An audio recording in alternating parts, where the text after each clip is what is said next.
Hi friends, welcome to Miss Nasi voice over 2.0 channel. கடைசி பாட்டில் என்ன நடந்தது அப்படின்னா, ஹீரோ வீட்டுக்கு ஹீரோ பற்றி பேசலாம் அப்படின்ட்டு வராங்க. ஹீரோவோட அம்மாவும் ஒரு நிமிஷம் யோசிச்சுட்டு, சரிம்மா இப்படி தனியாக பேசுங்க, ஆனால் மாடியில் வேணாம், சாமி படத்துக்கிட்டே நின்று பேசுங்க அப்படின்னு சொல்லிடுறாங்க. அடுத்து என்ன நடக்க போகுது அப்படின்னு பார்க்கலாமா? எல்லாரும் அப்படியே ஒரு நிமிஷம் அவங்க அப்படி என்னதான் பேசுகிறாங்க அப்படின்னு ஆர்வமாக பார்க்க, ஹீரோவோட அம்மாவோ ஒவ்வொருத்தரையும் பார்க்க எல்லாரும் அப்படியே தெரிச்சு பயந்து ஓடிடுறாங்க. ஹீரோவும் அப்படியே சாமி படத்துக்கிட்ட நின்று போய் பேச ஆரம்பிக்கிறாங்க. சித்தியும் இந்த பக்கம் சித்திக்காரி பொண்ணும் சொல்கிறாங்க, இங்கே என்ன நடக்குதுன்னு நம்ம தெரிஞ்சுக்கணுமா, ஏன் ஒவ்வொரு டைமும் கல்யாணம் நின்று போகுது அப்படின்னு நம்ம தெரிஞ்சுக்கிட்டே ஆகணும், அதனால் இவங்க பேசுகிறத ஒட்டு கேட்கலாம் அப்படின்னு சொல்லிட்டு போய் ஒட்டு கேட்கவும் ஆரம்பிக்கிறாங்க. இந்த சைடு ஹீரோயின் சொல்கிறா, நீ செஞ்ச தப்புக்கு தான் மன்னிப்பு கேட்டில்ல, அப்படி இருக்கும்போது எதுக்கு இந்த கல்யாணம், இந்த உறவு, நாங்கள் உங்களை மாதிரி பணக்காரங்க கிடையாது, எப்படி இதெல்லாம் செட் ஆகும் அப்படின்னு கேட்க, என் மேலே நீ பரிதாபப்பட்டு இந்த கல்யாணத்துக்கு சம்மதம் சொல்கிறியா அப்படின்னு ஹீரோயினி கேட்க, அப்படி இருக்கும்போது எப்படி இதெல்லாம் செட் ஆகும், இந்த மாதிரிலாம் இருந்தால் எப்படி கல்யாணம் செட் ஆகும், அதெல்லாம் வேண்டாம் அப்படின்னு ஹீரோயினி சொல்லிடுறாங்க. அதுக்கு ஹீரோவோ, என் உயிரை உன் உயிரை பணைய வச்சு என் உயிரை காப்பாற்றினேன், அதுக்கு ரொம்ப நன்றி, இப்போ உன் மனசில் நிறைய கேள்வி இருக்கும், அதுக்கு நான் பதில் சொல்லலாமா அப்படின்னு சொல்லிட்டு பேச ஆரம்பிக்கிறேன். உன் மேலே பரிதாபப்பட்டு நான் இந்த கல்யாணத்துக்கு சம்மதிக்கலை, இப்போ நான் உயிரோடு இருக்கேன்னா அதுக்கு காரணமே நீ மட்டும்தான். இந்த கல்யாணத்தை முடிவு செஞ்சது நான் இல்லை, என்னோட அம்மா. உன் வீட்டில் உன் அம்மா அப்பாட்ட பேசிட்டு வந்து தான் சொன்னாங்க, அப்போ தான் தெரியும் நீ தான் அந்த பொண்ணு அப்படின்னு. அது வரைக்கும் எனக்கு எதுவும் தெரியாது. அந்தஸ்தை பார்த்து யாரும் தெரிஞ்சுக்க முடியாது. அவங்கவுங்களோட கலாச்சாரம், பண்பாடு, அவங்க எப்படி நடந்துக்கிறாங்கன்றதை வச்சு தான் நம்ம முடிவு செய்ய முடியும். இந்த கல்யாணத்தை உனக்கு அப்ஜெக்ஷன் இருந்தால் சொல்லிடு, கவலைப்படாமல் சொல்லு. உன் அம்மா அப்பாவை நான் எப்போ பார்த்தனோ அப்போ நான் உன்னை ஒரு விஷயம் தெரிஞ்சுக்கிட்டேன். உன் குடும்பத்தில் அன்பு, பாசம், நம்பிக்கை அப்படின்னு எல்லாமே நிறைஞ்சிருக்கு. என் அம்மா மேலே நான் வைக்கிற அந்த நம்பிக்கை இருக்குது. உன்னோட நல்ல குணமும் நீ யோசிக்கிற விதமும் எனக்கு ரொம்ப பிடிச்சிருக்கு. உனக்கு இதில் விருப்பம் இருந்தால் சொல்லு, அப்படி இல்லைனாலும் ஒன்றும் பிரச்சனை இல்லை அப்படின்னு ஹீரோ கேட்க, ஹீரோயினியே ஒரு நிமிஷம் அமைதியாக இருக்கா. அப்புறம் சாமி படத்துலேருந்து பூ அப்படியே கீழே விழுகுது. இதை ஹீரோயினி அப்படியே பிடிக்கலாம் அப்படின்ட்டு போகிறா. ஹீரோவும் அதே சமயத்தில் பிடிக்கலாம் அப்படின்ட்டு போகிறாரு. ரெண்டு பேரும் சேர்ந்து பிடிக்கிறாங்க. இது சாமியோட ஆசீர்வாதமாக அவங்க அப்படின்னு நினைக்கிறாங்க. இதை பார்த்த ஹீரோவோட அம்மா, அப்போது நீங்கள் ரெண்டு பேரும் கல்யாணத்துக்கு ரெடி ஆகிறதா பாக்கி அப்படின்னு சொல்லிடுறாங்க. அடுத்த சீன்லேயே ஹீரோவோட வீட்டில் தான் கல்யாணமே நடக்குது. ஹீரோயின் கையில் மெகந்தி போட்டுகிட்டே இருக்கா. ஆன்ட்டி சொல்கிறாங்க, விதின் மாப்பிள்ளை ரெடியாகி வந்துட்டாரு அப்படின்னு. எல்லாரோட பார்வையும், அதாவது பொண்ணு வீட்டிலேருந்து யார் மாப்பிள்ளை அப்படின்னு தெரிஞ்சுக்கிற ஆர்வத்தில் ஹீரோவே பார்க்குறாங்க. ஹீரோயினியோட ஃப்ரெண்டும் அப்படியே பார்க்குறா, யாரா மாப்பிள்ளை அப்படின்னு. கடைசியை பார்த்தா நம்ம விதின்னு. இதை பார்த்த ஹீரோயினி ஃப்ரெண்டுக்கோ ஒரு நிமிஷம் ஷாக் ஆகிட்டா, என்ன இவனா அப்படின்ட்டு ஹீரோயினி பக்கத்தில் போய், நான் உன்கிட்ட கொஞ்சம் தனியாக பேசணும் அப்படின்னு சொல்கிறா. அதுக்கு ஹீரோயினியோ, ஏய் என்னடி ஆச்சு, என்னன்னு சொல்லு, இங்கேயே சொல்லு அப்படின்னு. இல்லை நான் உங்ககிட்ட தனியாக தான் பேசணும் அப்படின்னு சொல்லி மாடிக்கு கூட்டிகிட்டு போய் பேசவும் ஆரம்பிக்கிறா.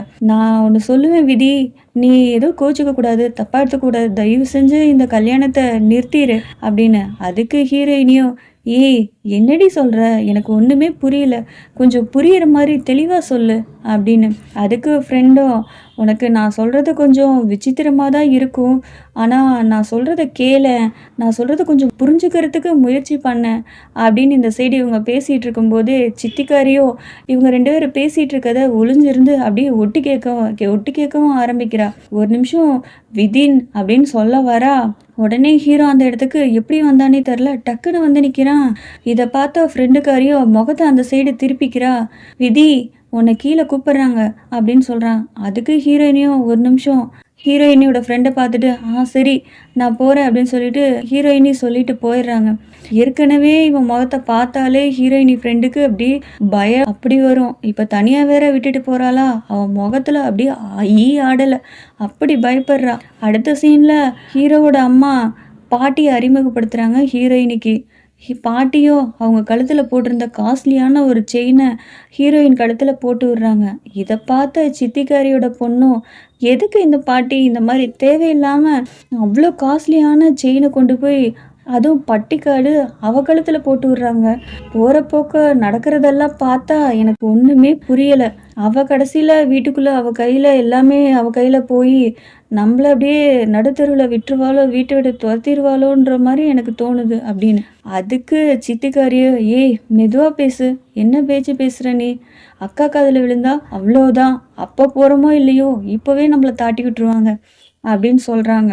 இந்த சைடு ஆன்ட்டிக்கோ ஒரே கடுப்புல இருக்காங்க. இந்த சரோஜாக்கு என்னதான் ஆச்சு? இந்த பொண்ணை பார்த்தா தலையில தூக்கி வச்சு கொண்டாடுறா. அப்படி என்னதான் அந்த பொண்ணுகிட்ட இருக்கோ தெரியல. அந்த குடும்பத்தை அப்படியே தாங்கு தாங்குன்னு தாங்குறா. நம்ம அளவுக்கு அவங்க குடும்பம் அந்தஸ்தும் கிடையாது, பணமும் கிடையாது. அப்படி இருக்கும்போது எப்படி இதெல்லாம் செட் ஆச்சு? எனக்கு ஒண்ணுமே புரியல அப்படின்னு ஆன்ட்டி வந்து அங்கிள் கிட்ட சொல்ல, அங்கிளோ சரோஜாவுக்கு தெரியும் மனுஷங்களோட மதிப்பு என்னன்னு தெரியும். அவ என்ன செஞ்சாலும் அதுல ஒரு காரணம் இருக்கும். அவ ஹீரோயினை செலக்ட் பண்ணியிருக்கா அப்படின்னா அது சரியான முடிவா தான் இருக்கும் அப்படின்னு அங்கிள் சொல்ல, உடனே ஆன்ட்டியோ இந்த சைடு திரும்பி முறைச்சு பார்க்குறாங்க. நீ வாயை மூடு, இதுக்கு மேலே ஏதாவது ஒன்று பேசின அவ்வளோதான் சொல்லிட்டு ஆன்ட்டியோட முகத்தை அப்படியே உடச்சி விட்டுற மாதிரி பேசிடுறாரு ஹீரோ. இந்த பக்கமும் தம்பியும் தங்கச்சியும் உட்காந்து பேசிகிட்டு இருக்காங்க. அண்ணி பாரு எவ்வளோ அழகாக க்யூட்டாக ரெடி ஆகிட்டு இருக்காங்க, மெகந்தி எவ்வளோ அழகாக போடுறாங்க பார்த்தியா அப்படின்னு. அதுக்கு தங்கச்சிக்காரியோ, யாரு இவளா? இவளா எனக்கு அண்ணி அப்படின்னு கேட்க, ஆமாம் ஏன் இவ்வளோ இதாக பேசுகிற, மரியாதை இல்லாமல் பேசுகிற அப்படின்னு. உனக்கு வேணா நீ தலையில் தூக்கி வச்சுட்டு கொண்டாடு, அதுக்காக என்னையும் அதே மாதிரி பேசணும்னு சொல்லாத அப்படின்னு தங்கச்சிக்காரி சொல்ல, உடனே தம்பியோ, உன் மனசில் என்ன பெரிய இளவரசின்னு நினைப்பா, என்ன இந்த மாதிரிலாம் பேச்சு பேசிகிட்டு இருக்க அப்படின்னு. நீ வேணா அண்ணி பொன்னின்னு சொல்லிட்டு தலையில் தூக்கி வைத்து கொண்டாடு, நான்லாம் அவளெல்லாம் அண்ணியாவே ஏற்றுக்க மாட்டேன், அவன் சரியான பட்டிக்காடு அப்படின்னு சொல்லிட்டு போயிடுறா தங்கச்சி. இந்த சைடு ஹீரோ வந்து ஹீரோயினோட அப்பா அம்மாட்ட காலில் விழுந்து ஆசீர்வாதம் வாங்குறான். ஆசீர்வாதம் வாங்கிட்டு கேட்குறா, காலில் என்ன அடிபட்டிருக்கு அப்படின்னு. சின்னதாக ஒரு ஆக்சிடெண்ட் ஆயிடுச்சுப்பா அப்படின்னு ஹீரோயினோட அப்பா சொல்ல, அவர் காலில் டேபிள் வச்சு தான் உட்காந்துருக்காரு காலை நீட்டிட்டு. அந்த டேபிளை எடுத்துட்டு ஹீரோ வந்துட்டு ஒரு உட்கார மாதிரி ஒரு டேபிள் மாதிரி உட்காந்து இதை மாற்றி வைக்கிறாரு. வேலைக்காரங்கள்ட்ட சொல்கிறாரு, இவங்க நம்ம குடும்பத்தில் ஒருத்தவங்க, இவங்களை நல்லா கவனிச்சுக்கணும் அப்படின்னு சொல்கிறாங்க. இதெல்லாம் பார்த்துட்டு இருந்த ஹீரோயினோட தங்கச்சியும் ஹீரோயினையும் பார்த்து அவ்வளோ சந்தோஷப்படுறாங்க. நம்ம அப்பா அம்மாவுக்கு மரியாதை கிடச்சிருச்சு அப்படின்னு நினச்சி அவ்வளோ சந்தோஷப்படுறாங்க. இந்த சைடு ஹீரோயினி கையில் மருதாணி போட்டுட்டு இருக்கிறத பார்த்த ஹீரோ அவன் கையிலையும் ஹீரோயினி பேரை போட சொல்கிறாங்க. என்ன அப்படின்னு கேட்காமோ, ஆமாம் பொண்ணு கையில் மாப்பிள்ளையோட பேர் இருக்குது, அப்போ மாப்பிள்ளை கையில் பொண்ணோட பேர் இருக்கணும்ல, போடுங்க பேரை அப்படின்னு சொல்கிறாங்க. அப்படியே 2 பேர் கையிலையும் மாற்றி மாற்றி அவங்கவுங்க பேரை போட்டுக்கிறாங்க. அடுத்து என்ன நடக்க போகுது அப்படின்னு தெரிஞ்சுக்கிறதுக்கு வெயிட் பண்ணுங்க. அது வரைக்கும் பாய்.